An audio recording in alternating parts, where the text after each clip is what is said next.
Ce matin, je vais te raconter l'une des plus belles histoires, on va dire, du Nouveau Testament. Une belle histoire. On va la raconter avec tout ce que ça a comme, on va dire, liaison, et on va tirer la conclusion. Amen. Prenons nos Bibles. Et nous allons ensemble prendre le livre de Jean. Jean. C'est après Luc. On prend Jean.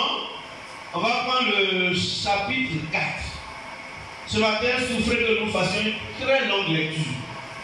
Quand on finira la lecture, je vais juste faire des résumés, on va avancer. Ce sera long la lecture. Jean chapitre 4. On va lire du verset 1 au verset 30. Vous voyez comment c'est long. Heureusement qu'on a un super lecteur. Mimi Gassiangela, évangéliste. Ok, on écoute, s'il te plaît. On écoute attentivement parce qu'on ne va pas faire l'initiation, on ne va pas revenir. On va directement. Ça, du village, bonne arrivée. Papa Kiko, bonne arrivée, chef. Ok, on va y aller. Jean 4, verset 1 à 30. Le Seigneur sut que les pharisiens avaient appris qu'il faisait et baptisait plus de disciples que Jean. On parle du Seigneur Jésus. Toutefois, Jésus ne baptisait pas lui-même, mais c'était ses disciples. Alors, il quitta la Judée et retourna en Galilée. Comme il fallait qu'il passât par la Samarie, il arriva dans une ville de Samarie nommée Sichar, près du champ que Jacob avait donné à Joseph, son fils. Là se trouvait le puits de Jacob. Jésus, fatigué du voyage, était assis au bord du puits. C'était environ la 6e heure. Ok, tu vas marquer une pause. Voilà, nous sommes en train de parler de Jésus. Parlons de ses voyages à travers Israël. Et la Bible nous dit ici qu'il quittait quelque part. Il quittait la Galilée. Et puis, il partait en Judée. Bon. Et il faisait ce voyage. Je vais juste raconter un peu pour ceux qui ne connaissent pas, parce que moi je me prépare à aller en Israël. Donc, j'explique un peu. Jésus quitte la Galilée. Il va en Judée. Précisons que la Galilée se trouve au nord. Pour quitter la Galilée et aller en Judée, il y a une région que tu traverses. Alors, cette région s'appelle la Samarie. Amen. Alors, retournons plus en arrière dans l'Ancien Testament pour voir que la Bible nous parle des 12 tribus de Juda. Enfin, des 12 tribus d'Israël, pardon. Et il y a eu en 722 avant Jésus-Christ, 722 avant Jésus-Christ, donc au 8e siècle avant Jésus-Christ, il y a eu une déportation. Les 12 tribus, il y a 10 qui ont été déportés au nord en Galilée. Sur les 12, 10 ont été déportés au nord. Et pour les remplacer là où ils étaient, il y a eu un roi, Nebuchadnezzar, a pris des gens, des païens, des gens qui ne sont pas juifs, si vous voulez bien, et il les a mis à la place de ces 10 tribus qui ont été déportées plus haut en Galilée. Et alors, cette région-là, il va y avoir un mixage. C'est-à-dire, les gens qui sont restés, qui n'ont pas pu être déportés, on va les marier aux païens qui sont venus là.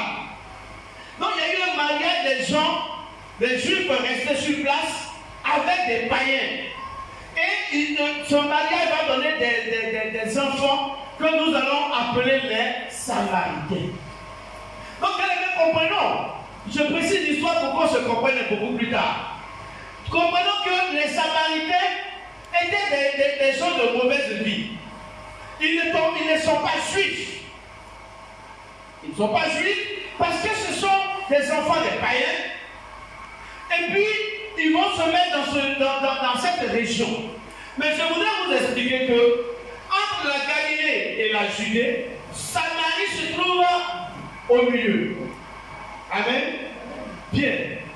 Mais il y a eu une haine entre les Juifs et les Samaritains. Ce sont des ennemis jurés. L'un ne peut pas voir l'autre. Mais plus encore, les Juifs avaient une certaine fierté face aux Samaritains. On traitait les Samaritains des gens comme des gens impurs, qui n'ont pas de dignité ni de valeur. Donc les Samaritains étaient méprisés. On dit même que lorsque tu t'en vas voir, tu touchais un gobelet ou bien quelque chose que un Samaritain a touché avant toi, tu deviens aussi impur. Vous comprenez bien? Voyez à quel niveau d'inimitié ces deux peuples étaient.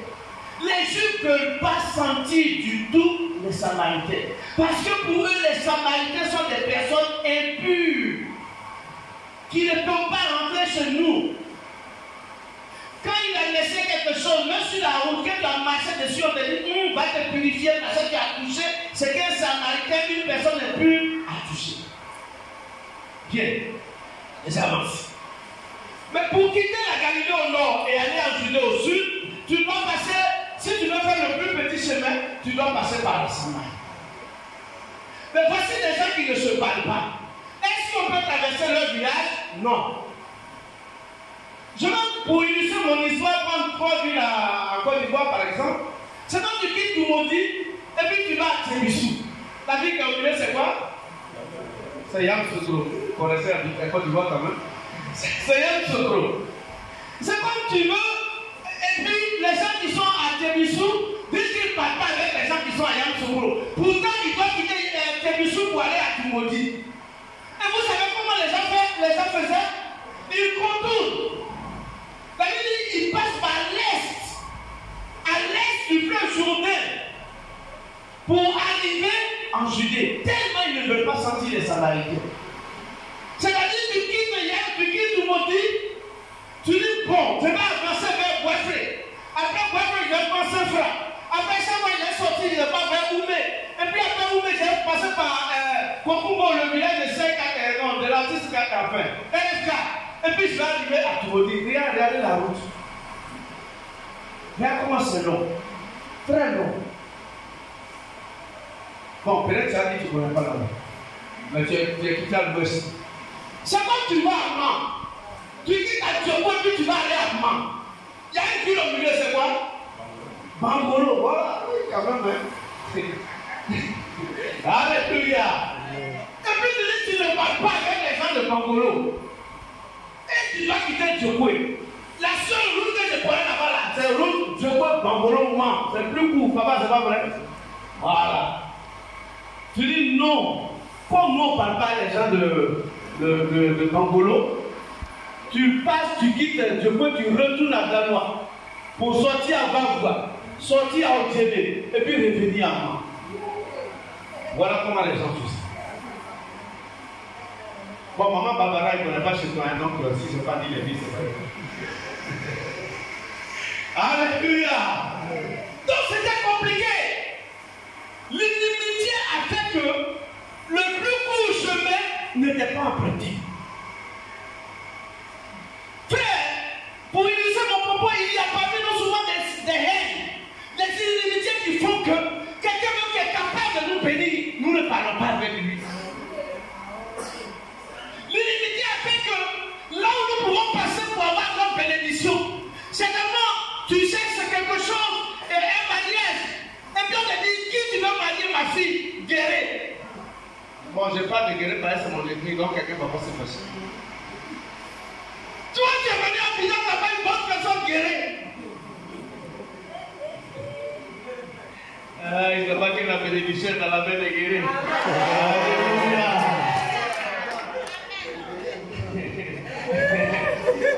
Ouais. Quand mon deuxième mari, mon épouse, elle a dit, je suis guéri, imaginez. Il dit, toi, tu n'as rien vu, c'est guéri. Guéri. Quand j'ai dit à son papa, on va aller rendre visite à mes parents, lui, elle a présenté, toi, à venir à Bilan. On a fait 2 semaines de discussion. Parce qu'ils disent que leur fille va aller à Togo, là-bas, va plus venir. Alléluia. Aujourd'hui, par la grâce de Dieu, ça va. Alléluia. Il y en a qui ont commencé après nous, ils se sont laissés. Mais guéri est toujours là. C'est le meilleur mari que le monde a guéri. On le fait vraiment. Amen. C'est juste une digression pour dire que souvent il y a quelque part où nous avons notre bénédiction. Mais les gens nous amènent à nous tromper de bénédiction pour dire celui-là ou celle-là, c'est pas ta faute. Ils sont comme si leur groupe était comme ça. Mais les gens ne savent pas qu'aujourd'hui, le monde est un village planétaire. On peut guérir et bien être bien éduqué. On peut être gourou et bien être bien éduqué. On peut être aligné et bien être bien éduqué. Laissons cette histoire de climat ethnique et puis cherchons ce qui est notre bonheur. Et donc, à la Galilée, les gens ne pouvaient pas passer par la Samarie pour aller là où c'était plus court, en Judée, tout près. Ils contournent à cause de la haine. À cause de la haine. À cause du manque de pardon. Pourquoi aujourd'hui contournent leur bénédiction parce qu'ils ne veulent pas pardonner? Pourquoi au milieu de nous aujourd'hui, ils ratent leur bénédiction parce que le pardon c'est lourd dans leur bouche? Et c'était ça. C'est dans ce temps-là que Jésus va arriver. Et la Bible a dit, et comme Jésus devait passer par Jéricho. Aïe. Si c'était un autre temps, quelqu'un m'a dit, toi Jésus aussi. Comment les gens plus comme ça, tu as traversé le village, tu as passé par où-même? Tu as passé par le ciel ou bien? Mais c'est là que Jésus va passer. Frère, c'est que je veux que tu retiennes aujourd'hui. Jésus n'est pas là pour une catégorie de personnes. Jésus est là pour nous tous. Toi qui es en train de souffrir, toi que les gens rejettent, toi que les gens n'aiment pas, ce matin ouvre bien tes oreilles. Je veux dire que Christ est là pour toi. Jésus n'est pas là pour les bons bien portants. Il est là pour ceux qui sont malades. C'est ceux qui sont malades qui ont besoin de médecins. Ce n'est pas ceux qui sont bien portants. Bien, mais je veux te dire ce matin, ne regarde pas ce que les hommes disent de toi. Ne regarde pas ce que l'on pense de toi. Ne regarde pas ceux qui te rejettent. Je veux te dire ce matin que Jésus vient dans ta vie. C'est pour toi que Jésus se déplace ce matin. Il a brisé les barrières ethniques. Il a brisé les barrières raciales. Il a brisé les barrières sociales. Il a brisé les barrières morales que les gens donnent. Jésus va arriver dans ce village. Il dit, moi, je vais passer par là. Attends. La Bible dit, quand j'ai lu les références bibliques, on dit, de là-bas à arriver dans les... C'est pas loin. Et puis après de la haine, on continue comme ça. Aïe! Arrête la haine ce matin. Si tu as la haine dans ton cœur pour quelqu'un, arrête ça ce matin. Mais si quelqu'un a la haine contre toi, je sais qu'à cause de ton Dieu, il va changer de comportement. Alléluia. Donc Jésus devait passer par là. Jésus devait donc passer par là. Continue mon frère. Au 7. Oui. Une femme de Samarie vint puiser de l'eau. Jésus lui dit, donne-moi à boire, car ses disciples étaient allés à la ville pour acheter des vivres. La femme samaritaine lui dit, comment toi, qui es juif, me demandes-tu à boire, à moi qui suis une femme samaritaine? Alléluia. Stop un peu mon frère. Amen. Jésus va arriver, la Bible dit, à la 6e heure en Samarie. 6e heure. 6e heure. Bien, mais la façon dont nous, les francophones, anglophones et tout ça, façon on calcule l'heure là. Les Juifs ne calculaient pas l'heure comme ça. Alors si aujourd'hui, si c'est chez nous, on est à 6e heure, quelqu'un penserait à 18h ou à 6h le matin. Ce n'est pas à 7h. Chez les Juifs, c'est quand le soleil se lève qu'on commande l'heure 1 ou numéro 1 ou numéro 2. Donc 7h, c'est l'heure 1, 8h, l'heure 2, 3h, l'heure 3, ainsi de suite. 6e heure correspond à midi, 12h. Frère, c'est à 12h que je suis arrivé à la Samarie. Et c'est à 12h qu'une femme s'en va au puits. Frère, je me suis posé la question. Moi là, je suis un pur produit du village, né au village, éduqué au village, allé à l'école au village. Je suis arrivé à Bidam en 95 parce que je devais aller à l'université, sinon moi c'est plus le village. Mais c'est nous au village là. Je vais vous informer, vous qui êtes né à Bidam. Chez nous au village là, on va au puits à 6h, 7h. C'est rare qu'une femme aille au puits à midi. Elle a trop à faire. C'est le matin très tôt. Les femmes, tu les vois, vont en rang pour aller au puits. Et puis, c'est 6h, peut-être de 5h30 jusqu'à 7h30, elles ont fini. Si tu vas la voir repartir encore, c'est vers 18h. Mais cette femme est allée à midi au puits. Une chose qui m'intrigue, elle est partie seule. Les femmes, chez nous au village, ouais, c'est moi villageois, je parle. Chez nous au village, elles ne vont pas au puits seules. Je ne sais pas si quelqu'un n'arrive pas au village peut témoigner avec moi. Est-ce qu'elles vont au puits seules? Elles vont à tout. C'est là-bas même il y a comme tout ce qui n'avait pas été entendu au village. C'est ce jour-là, c'est un par papa. Tu as vu le monsieur là? Hier, il est venu me regarder avec un œil gauche. Pourtant, il devait me regarder avec l'œil droit.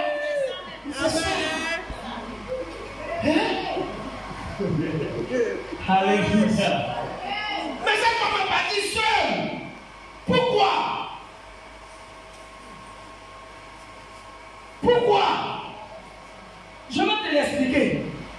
C'est une femme qui fait honte. C'est une femme qui a honte. Regarde, on va lire un peu devant, on va lire. La Bible dit qu'elle avait 5 femmes, pardon, 5 maris. Et quand Jésus venait, il était à son 6e mari. Je me pose la question. C'est à la suite du divorce qu'elle est arrivée jusqu'à ses 6 maris. C'est qu'il n'est pas trop sûr. Peut-être qu'elle met où la femme avait les 6 maris, elle les gère.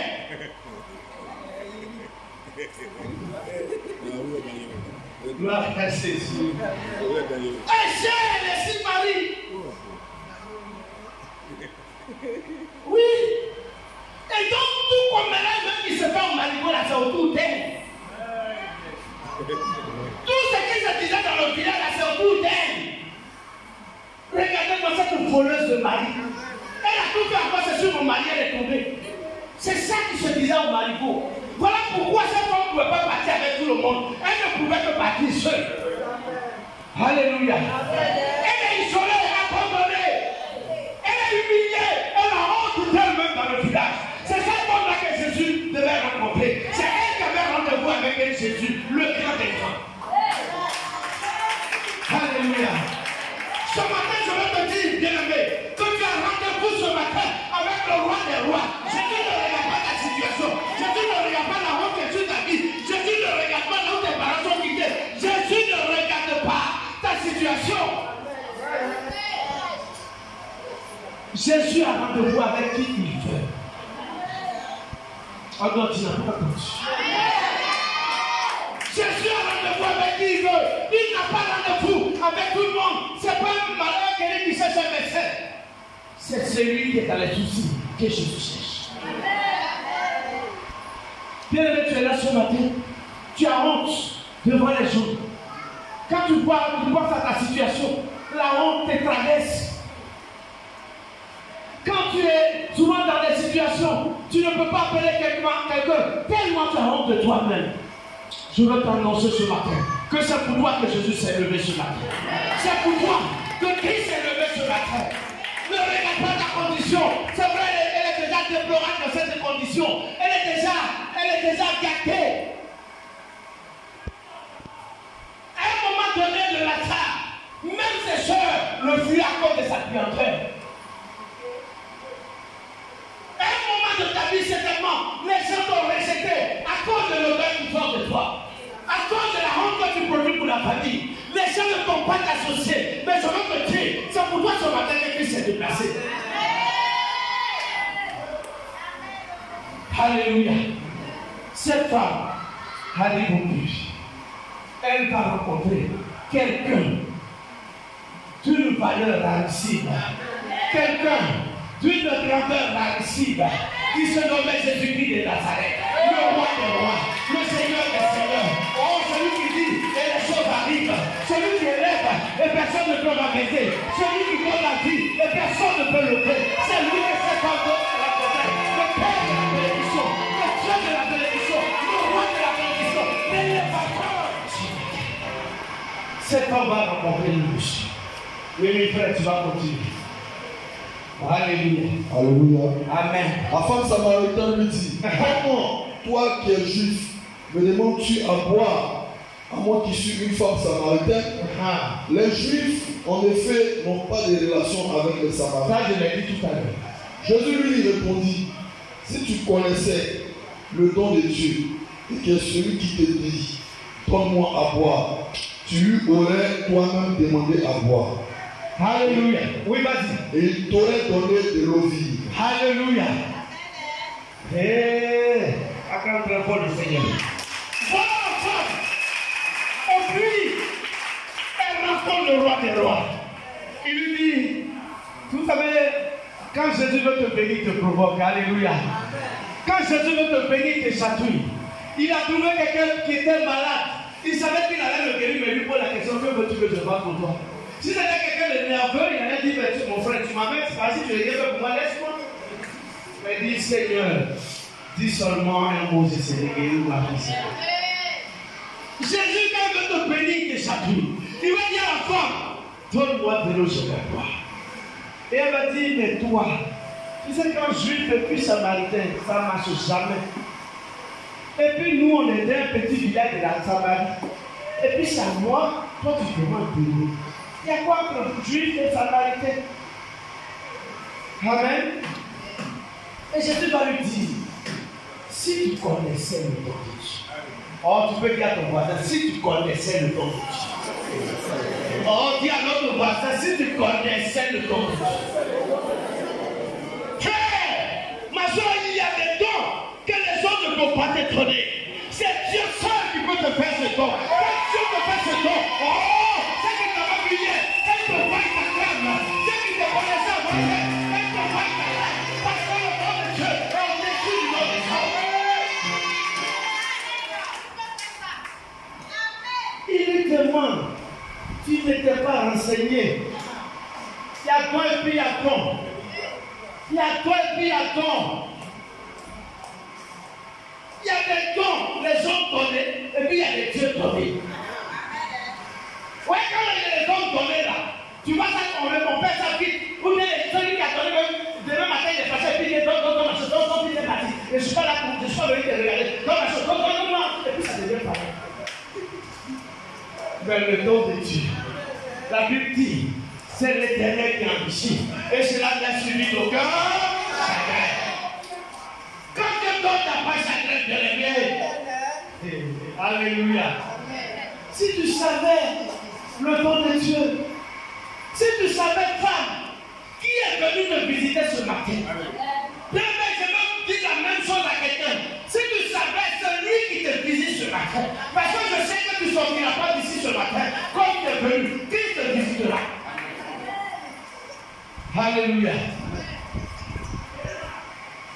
Et Jésus dit, au contraire, c'est toi qui vas demander de Dieu.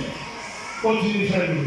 Seigneur, lui dit la femme, tu n'as rien pour puiser, et le puits est profond. D'où aurais-tu donc cette eau vive?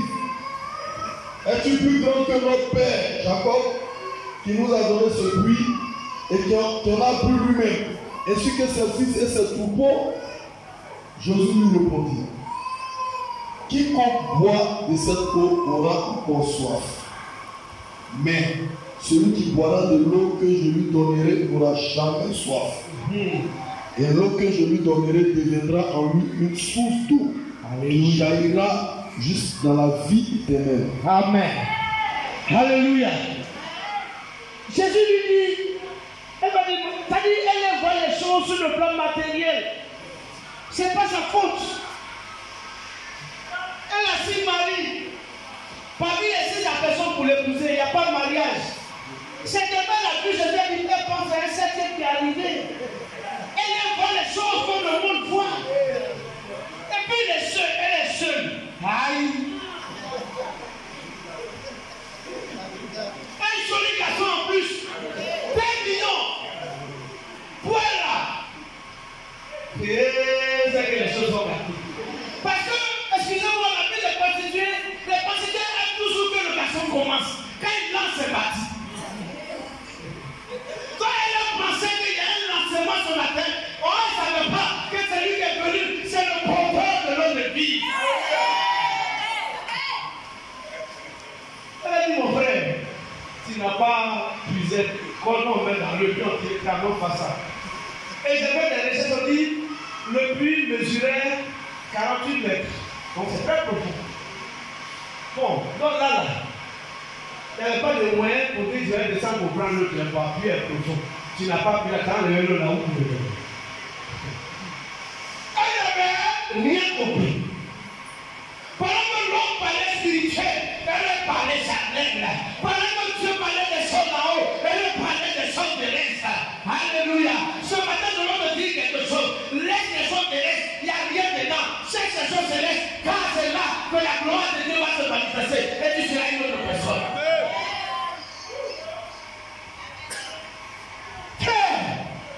Jésus va lui dire, l'eau que moi je vais te donner là, ça va faire une source dans ta vie.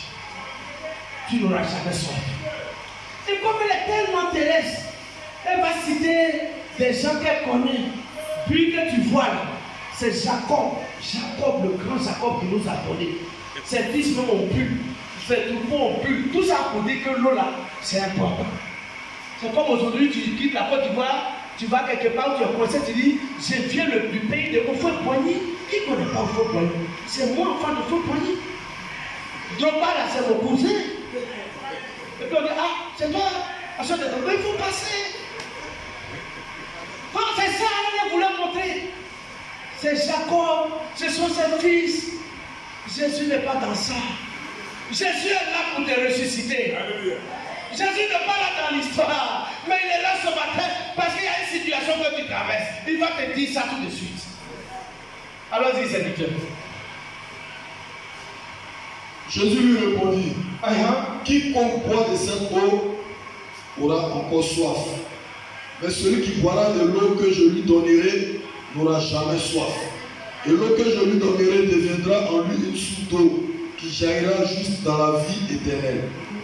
La femme lui dit, Seigneur, donne-moi cette eau afin que je n'ai plus soif et que je ne vienne plus puiser ici. Va, lui dit Jésus, appelle ton mari et viens ici. Stop un peu. Elle dit à Jésus, donne-moi, tu donnes l'eau qui est l'eau vive.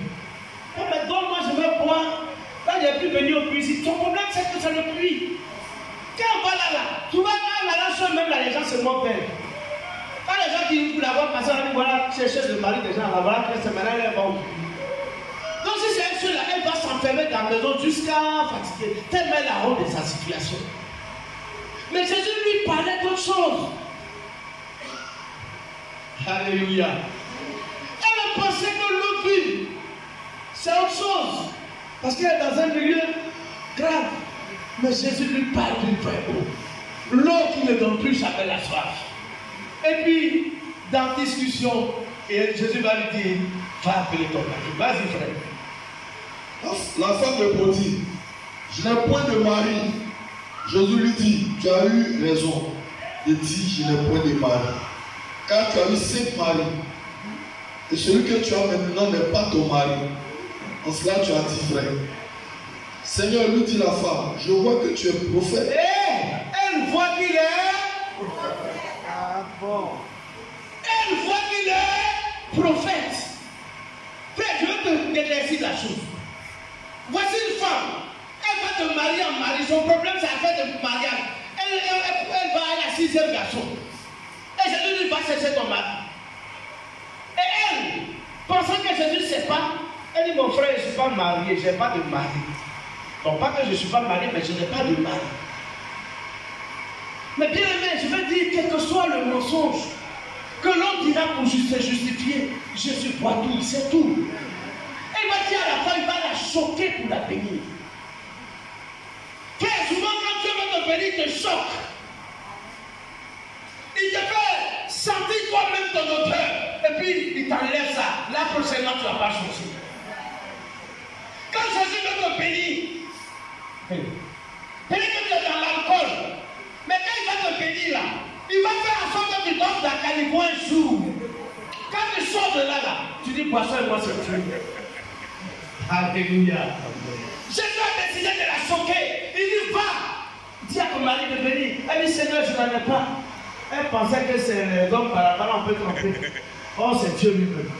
Il dit je suis cassé. Ils sont partis. Le 6e mari qui est là, il ne veut pas l'encourager. 6e mari, là, c'est pas ton mari.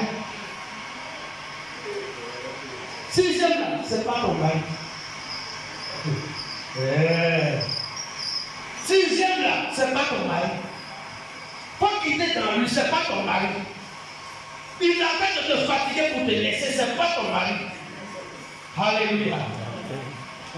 C'est Jésus qui parle, c'est pas moi. C'est pas ton mari. Et la femme va dire, ah, je vois que tu es un prophète. Jésus va utiliser une parole de connaissance. Le prophète a deux fonctions. Il peut prédire, faire donc des prophéties, mais il peut dire une parole de connaissance qui concerne ton passé. Et Jésus a utilisé ici la parole de connaissance. Elle a compris qu'elle n'a pas fait à n'importe qui, elle a fait à un prophète. Continue mon frère. Seigneur, lui dit la femme, je vois que tu es prophète. Nos pères ont adoré sur cette montagne. Et vous dites, vous que le lieu où il faut adorer est à Jérusalem. Femme, lui dit Jésus, crois-moi, l'heure vient où ce ne sera ni sur cette montagne, ni à Jérusalem que vous adorerez le Père. Vous adorerez ce que vous ne connaissez pas. Nous adorons ce que nous connaissons, car le salut vient des Juifs. Mais l'heure vient, elle est déjà venue, où les vrais adorateurs adoreront le Père en esprit et en vérité, car ce sont là les adorateurs que le Père demande. Dieu est esprit, et il faut que ceux qui l'adorent en esprit et en vérité. Amen. On va continuer, non, stop là. Voyez un peu la progression dans la causerie. Je vais vous montrer les étapes, la progression. On a causé de l'eau. Après l'eau, on est arrivé à l'eau de vie. Après l'eau de vie, elle voit que l'homme est prophète. On est arrivé à l'état de prophète. Maintenant, elle va changer un peu. Elle dit, bon, toi tu dis que tu es prophète. Maintenant, elle va dans la religion de Dieu. C'est où on va aller pour adorer le Seigneur. C'est sur cette montagne-là, ou bien c'est à Jérusalem. Mais je vais rappeler que ce peuple de Samarie, comme ils ne se mélangent pas aux Juifs, ils ont pour livre l'Ancien Testament. Mais pas tout l'Ancien Testament. C'est le Pentateuque, c'est-à-dire les 5 premiers livres de l'Ancien Testament. C'est ça, où il y a la loi, c'est ce qu'ils ont. Donc là-bas, là, Jacob, je crois bien, est allé, Salomon, quelque chose comme ça, ils sont allés faire des offrandes sur une montagne. La montagne s'appelle le mont Garizim. Donc eux là, en Samarie, ils ont construit le temple au-dessus de cette montagne Garizim. C'est là-bas eux ils vont pour adorer Dieu. Toujours en conformité avec l'Ancien Testament. Or les Juifs, eux ils vont à Jérusalem pour prier, pour adorer Dieu. Et là on va poser la question, Seigneur, c'est où on va faire adoration? C'est soit sur la montagne Garizim, ou bien c'est à Jérusalem. Dis-nous. Le Seigneur va nous dire non, attention. Ce n'est ni à Jérusalem, ni sur le mont Garizim. Ceux qui veulent adorer le Seigneur, ils doivent maintenant, à partir d'aujourd'hui, l'heure est venue. Si tu veux adorer le Seigneur, c'est en esprit et en vérité. adorer Dieu. Souvent, quand tu viens à l'église, quand il n'y a pas d'instrument, ils ont coupé courant, ton visage est serré, tu dis, je vais aller à la maison sans adorer Dieu. Frère, l'adoration, ce n'est pas seulement dans la chanson. Ce n'est pas seulement le piano de mon frère. Ce n'est pas seulement la batterie de mon fils. Qui a eu 10 francs ce matin. Alléluia. Mais l'adoration, c'est en esprit et en vérité. Frère, adore Dieu, mais ce n'est pas le lieu qui porte. Ce n'est pas le lieu géographique, ce n'est pas l'église, mais dans ta maison, tu adores Dieu avec ton cœur. Adore Dieu avec ce que tu as. L'adoration, ce n'est pas seulement la musique. Jusqu'à un moment, on a nommé une partie de louange et adoration. L'adoration, ce n'est pas la musique seulement, mais le cœur adore Dieu. Les moyens adorent Dieu. Jésus est le roi des rois. Il faut l'adorer dans la franchise. Ce n'est pas le fait de bénir le frère ou le frère joue le piano et tu te couches au sol, tu dis aujourd'hui j'ai adoré le frère. C'est vrai, mais ce n'est pas que ça l'adoration. Ce n'est pas la musique, mais c'est aimer Jésus dans son cœur. C'est porter Jésus dans son cœur. Témoigner, adorer veut dire rendre témoignage. Témoigner que Jésus est ton Seigneur. Partout où tu es, tu n'as pas besoin de musique pour le dire. Continuez, le temps est très avancé, allons-y. La femme lui dit, je sais que le Messie doit venir, celui-ci qu'on appelle Christ. Quand il sera venu, il nous annoncera toutes choses. Jésus lui dit, je le suis, moi qui te parle. Voilà, Christ vous cherchez là, c'est moi-même, c'est moi je suis là. Continue, frère.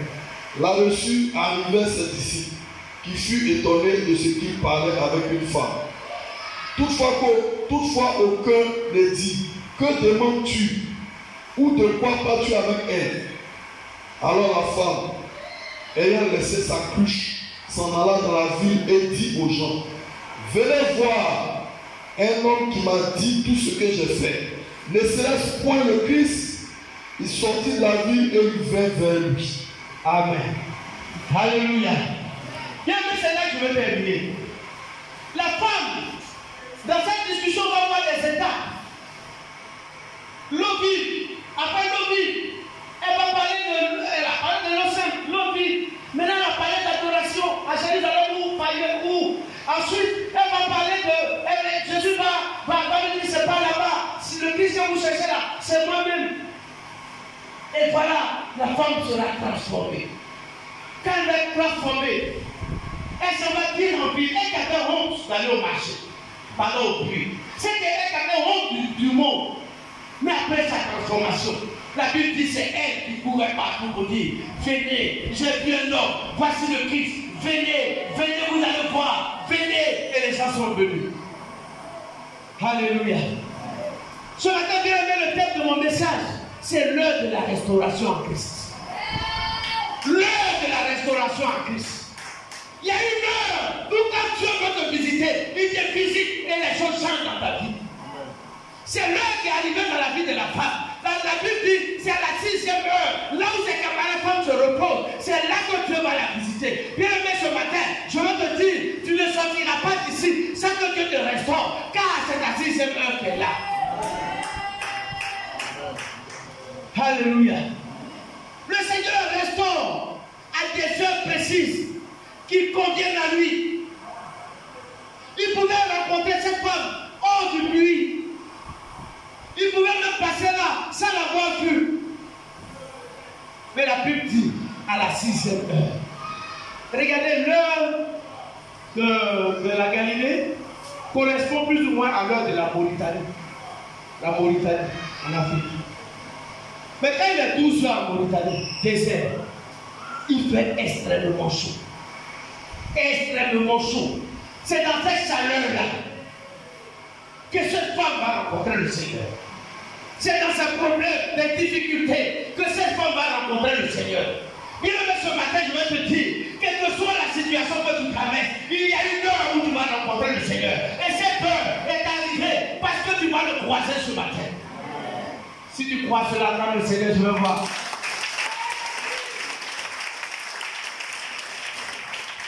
Alléluia. Il y a des heures où le Seigneur restaure. Et quand cette femme a été restaurée,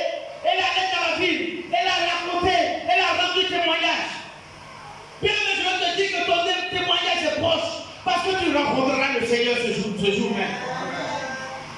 Quand quelqu'un rencontre le Seigneur, il a toujours un témoignage à dire. Ton témoignage tarde parce que tu n'as pas encore croisé le Seigneur. Mais ce matin, décide-toi de le croiser et ton témoignage changera. Quand elle a croisé le Seigneur, la honte est quittée dans sa vie. Ce matin, décide-toi, prends la décision de le croiser. Tu ne rencontreras plus jamais la honte sur ton chemin. Parce qu'il est le Dieu qui restaure. Puis la restauration, ce n'est pas la réhabilitation. La réhabilitation, je prends par exemple le cas des couturiers, s'il y a un couturier parmi nous. Ton pantalon a un petit trou quelque part là. Il est en bas déchiré. Tu l'envoies sur le tailleur. Il prend le tissu lui-même. Il y a eu une réhabilitation. Mais cette classe-là, tous ceux qui passent devant ça. Alléluia. Tous ceux qui passent dans l'île, on dirait qu'ils ont mis un tissu sur son pantalon. Mais quand Dieu te restaure, il n'y a pas de grâce. Personne ne peut voir la dégrâce. Car tu seras transformé. Les choses changeront dans ta vie. Et tous ceux qui t'avaient eu de la honte, ils ne te reconnaîtront pas. Bien, mais j'ai trop parlé. Ce matin, tu vas te tenir debout. C'est une question de décision. Tu vas dire au Seigneur, aujourd'hui je veux te rencontrer. Il m'a dit de cet esprit que ce matin quelqu'un va le rencontrer. C'est pour ça que j'ai beaucoup parlé. Mais ce matin, prends tout ton air sérieux. Ton air le plus sérieux. Et dis à Dieu ce matin, Père, je suis venu faire une rencontre avec toi. Vous musical, s'il y a un chant qui peut nous accompagner. Oh, je veux les gens cesser ce matin. Tu vas parler à Dieu. Tu vas ouvrir ton cœur. Et tu vas lui dire, Seigneur, je suis venu faire une rencontre avec toi. Vous musical, vous pouvez m'aider s'il vous plaît. Et regardez, quelqu'un qui rencontre Jésus, son visage change. Il passe de la tristesse à la joie. Quand il est arrivé chez Lazare, ils sont passés de la situation de funérailles à des situations de fête. Ce matin, prends la décision. Dis au Seigneur, je veux te rencontrer. Parce que j'ai trop souffert. Il faut que quelque chose change en moi. Il faut que les gens qui m'ont vu dans la honte, qui m'ont vu dans la honte, et qui ne me reconnaissent plus. Parle à Dieu ce matin. Lève la main vers le Saint-Esprit. Et dis-lui ce matin, je suis venu te rencontrer. Le transformateur est là. Le restaurateur est là ce matin. Il veut te restaurer.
tu regardes la situation, tu préfères pleurer seul et tu dis Dieu, quand mon temps va venir, tu vas me libérer. Ce matin, son temps arrivé. Il vient à toi maintenant. Il vient à toi pour te sauver ce matin. Il vient te restaurer ce matin. Pour vous y garder. Voilà que ta main levée vers le Seigneur. Voilà que tu as levé la main vers le Seigneur. C'est vrai que la situation se dépasse. Mais je veux t'annoncer une bonne nouvelle ce matin. Celui qui est au-dessus des situations vient vers toi ce matin. Voilà que tu es là avant de pleurnicher. Chercher une solution humaine. Le Seigneur te donne une solution meilleure. Une autre vie qui va réjaillir dans ta vie ce matin. Reçois la gloire de Dieu ce matin. Reçois le cœur de grâce ce matin. Reçois la visitation de Dieu ce matin. Reçois la restauration de Dieu ce matin. Merci Seigneur. Merci pour nous. Merci Seigneur. Bien-aimé, acclame très fort le Seigneur.